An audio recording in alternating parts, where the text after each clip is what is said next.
RK coaching ક્લાસના વિદ્યાર્થીઓ ઝળકી ઉઠ્યા હતા જ્યારે A1 ગ્રેડ પ્રાપ્ત થતા 12 સામાન્ય પ્રવાહના વિદ્યાર્થીઓમાં ખુશી જોવા મળી હતી। ગુજરાત માધ્યમિક શિક્ષણ બોર્ડ દ્વારા ધોરણ 12 સામાન્ય પ્રવાહના વિદ્યાર્થીઓનું પરિણામ જાહેર કરવામાં આવ્યું હતું। આ પરિણામ જાહેર થતાં કઈ ખુशी कई गमનો माहौल छवाया હતો।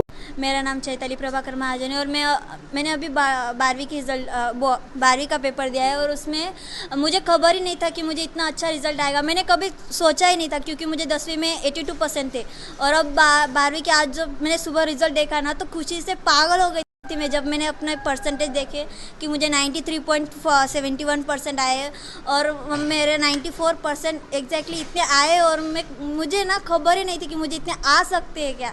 पर हमारी मतलब मेरे माता पिता और मेरी क्लास मतलब जिसमें मैं पढ़ती हूँ आरके क्लासेस उन सब की जो मेहनत है ना आज वो रंग लाई है ऐसा मुझे लग रहा है। मेरी मेहनत मेरे माता पिता की मेरे आरके क्लासेस के सारे सर्स की मेहनत आज रंग लाई है। मुझे इससे ज़्यादा बड़ी खुशी का दिन आज तक कभी नहीं था।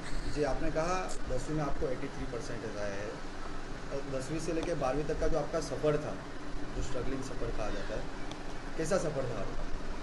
जब 10वीं में 83% आए थे तब मतलब इतना अच्छा नहीं लगा था और बहुत गिल्टी फील हो रहा था कि अगर मैं मेहनत करती तो आ भी जाती मुझे 90। पर तब उसके बाद 11वीं और अब 12वीं में आए तब बहुत लगा कि इस बार आना ही चाहिए 90 प्लस आना ही चाहिए। फिर सर सारे हमारे क्लास के जो सर है उनसे मैंने बात की। उन्होंने कहा कि अगर 10वीं में आए 82 तो अब 12वीं में आ सकते तो 90 ला सकती 90 के ऊपर ला सकती है। फिर उन्होंने मुझे प्रैक्टिस पेपर्स और सारे सब्जेक्ट में सारे जो टीचर्स है वो जितना अच्छे तरीके से पढ़ाते हैं ना उनकी सारी मेहनत से लेकर आज तक और इतना मतलब सुबह उठना उन सर ने तो हमें टाइम टेबल भी बना के दिया था कौन से दिन कौन सा पेपर कौन सा रोज़ एक पेपर रोज़ तैयारी रोज़ इससे। ત્યારે સુરતના આરકે કોચિંગ ક્લાસના 12 સામાન્ય પ્રવાહના વિદ્યાર્થીઓ ઝળકી ઉઠ્યા હતા જેમાં ક્લાસના વિદ્યાર્થીની ચૈતાલી પ્રભાકર મહાજન 93.71% મેળવ્યા હતા। પ્રજ્વલ વિષ્ણુ ઉકરડે 91.14% અને मेरा नाम प्रज्वल विष्णु उरकुड़े मैं 12th स्टैंडर्ड पास करके 91% लाया हूँ और आगे भविष्य में क्या प्लान?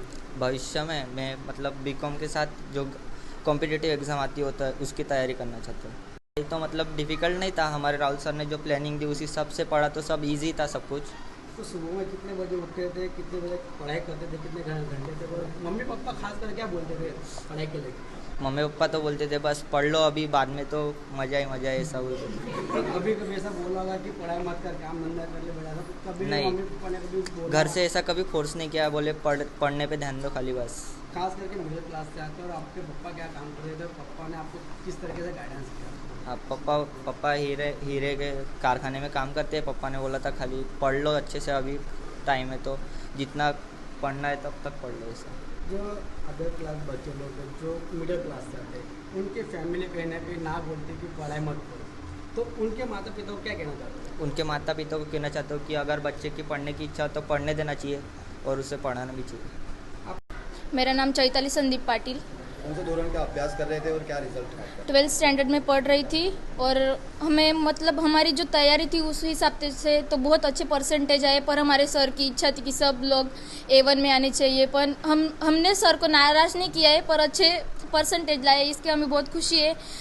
जिसकी अपेक्षा नहीं थी पर वो परसेंटेज आ गए। हमारी सर की हमारे माता पिता सब स्कूल वाले क्लास वाले सब ने बहुत मेहनत की हमारे पीछे। हमें रोज़ पढ़ाने से लेकर पेपर लेने से हमारी पेपर चेकिंग उसमें क्या गलत है क्या सही है क्या होना चाहिए क्या नहीं होना चाहिए वो सब सिर्फ और सिर्फ हमारे राहुल सर किशोर सर दिनेश सर काड़े सर वो सब ने बहुत मेहनत की है जिसके हमें आज में सफलता मिली है और हमें उसकी बहुत खुशी है। हमारे फ्रेंड्स सब हमारे स्कूल में भी हमारा 100% रिजल्ट आया है उसकी भी हमें बहुत खुशी है और इसके आगे भी हम ऐसे ही मेहनत करेंगे और हमें और अच्छा रिजल्ट लाएंगे और हम सब सर का नाम हमारी क्लासेस का नाम बहुत ऊंचा करेंगे इसी में आशा है। कितना रिजल्ट आया आपका? 87.20। उजना विस्तार जो है मिडिल क्लास लोगों के लिए माना जाता है जहाँ पे स्टडी के लिए बहुत सारा संघर्ष करना पड़ता है और आपका संघर्ष कैसा रहा?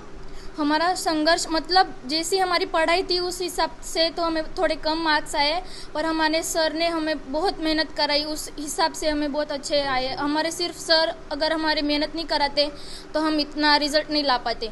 हमारे सर की वजह से हमने इतना मार्क्स कैरी किया। 12वीं की तैयारी कर रहे हैं विद्यार्थी उनके लिए क्या मैसेज देना चाहोगे, कैसा अनुभव रहा, उन लोग को कौन सी दिशा में जाना चाहिए?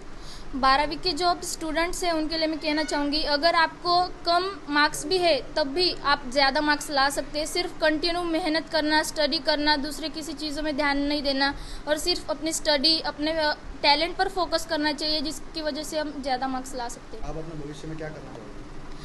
हमारे दिनेश सर हमें गाइडेंस कर रहे हैं, उसी हिसाब से जिस फील्ड में हमें टैलेंट है, जो हमारा फेवरेट है होगा, फिर से हाँ वही फील्ड में हम जाएंगे और जैसा हमारे दिनेश सर हमें गाइडेंस करेंगे वैसे हम आगे करियर करेंगे।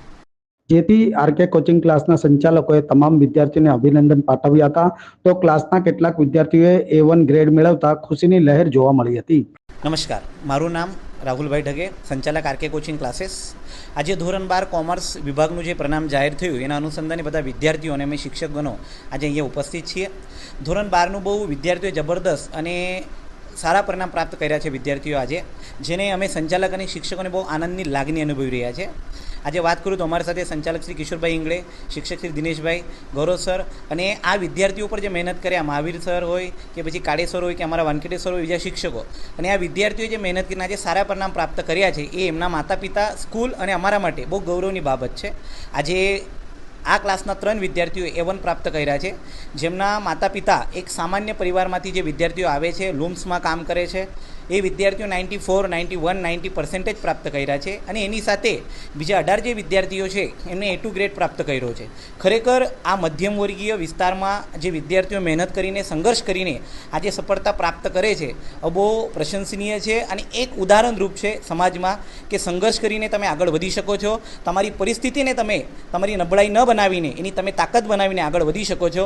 અને એના માટે આરકે કોચિંગ ક્લાસીસ હંમેશા વિદ્યાર્થીઓ માટે કટિબદ્ધ છે, હંમેશા એમની માટે ઉપસ્થિત છે અને સમાજમાં એક સારું વિદ્યાર્થી ઘડે અને જીવનમાં કંઈ બને એના માટે અમે પ્રયત્ન કરીશું એવી આજે બધા વિદ્યાર્થીઓને શુભકામનાઓ આપું છું. અને જે બધા બીજા વિદ્યાર્થીઓ આજે સારા પરિણામ પ્રાપ્ત કર્યા છે આખા ગુજરાતમાં, એ સૌ વિદ્યાર્થીઓને આરકે કોચિંગ ક્લાસીસ વતી ખૂબ ખૂબ શુભકામનાઓ આપું છું. જે 3 છોકરા જે પાસ થયા છે એ લોકોને કંઈ સહાય કરવામાં આવશે આપણી તરફ? યસ, ચોક્કસ. જે A1 પ્રાપ્ત વિદ્યાર્થીઓ આજે આવ્યા છે એ વિદ્યાર્થીઓને આગળના ભવિષ્યમાં શિક્ષણમાં જે અમારા ક્લાસ વતી મદદ થશે એ વિદ્યાર્થીઓ, અમારી કમિટી અને ટીમ એ આજે મિટિંગ લઈને એ વિદ્યાર્થીઓને સહાય કરવામાં પૂરી મદદરૂપ થશે.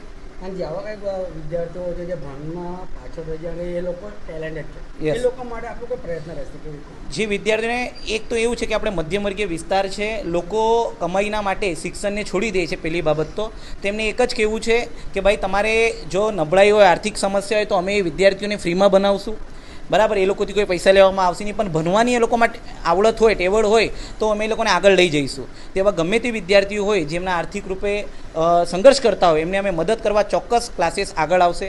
અત્યાર સુધીમાં કેટલા છોકરા? ઘણા બધા વિદ્યાર્થીઓ છે જે આર્થિક રીતે નબળાઈ હતી, આ 10 વર્ષ સુધી ઘણા બધા વિદ્યાર્થીઓને આપણે મદદ કરી છે. અને બીજી વાત, જે લોકોના વડીલ ના હોય, પિતા ના હોય એવા વિદ્યાર્થીઓને આપણા ક્લાસમાં 50% એના ઉપર કરતાં ફી ટોટલ માફ છે. અને જે લોકોની ટોટલ નબળાઈ, આર્થિક નબળાઈ હોય એ લોકોથી કોઈ ફી લેવામાં આવતી નથી આપણા ક્લાસમાં. આપણી સવાલ જે છોકરાઓના માતા પિતા જે હોય એમને ભણવા માટે ના પાડતા હમ હમ. હોય તો માતા પિતાઓને આપણે મને સંદેશ છે. જો આજે જો ભવિષ્યમાં માતા પિતાને વિદ્યાર્થીઓને આગળ જવું હોય તો એની પાસે એક જ વિકલ્પ છે, શિક્ષણ.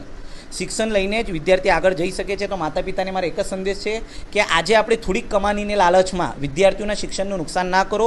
એના ભવિષ્ય એના શિક્ષણમાં છે. આજે બધું ભારત જે આપણે ભારતની જે વિકાસ અને પ્રગતિશીલ કહીએ છીએ એમાં વિદ્યાર્થીઓનો બહુ મોટો વાટો છે. તો એટલે કહેવાનું એટલું જ કે ભાઈ વિદ્યાર્થીઓને તમે ભણાવો, એમનું શિક્ષણ બંધ ના કરો, એમને ભણવા દો, તો તમારી અને સમાજની પ્રગતિ થશે.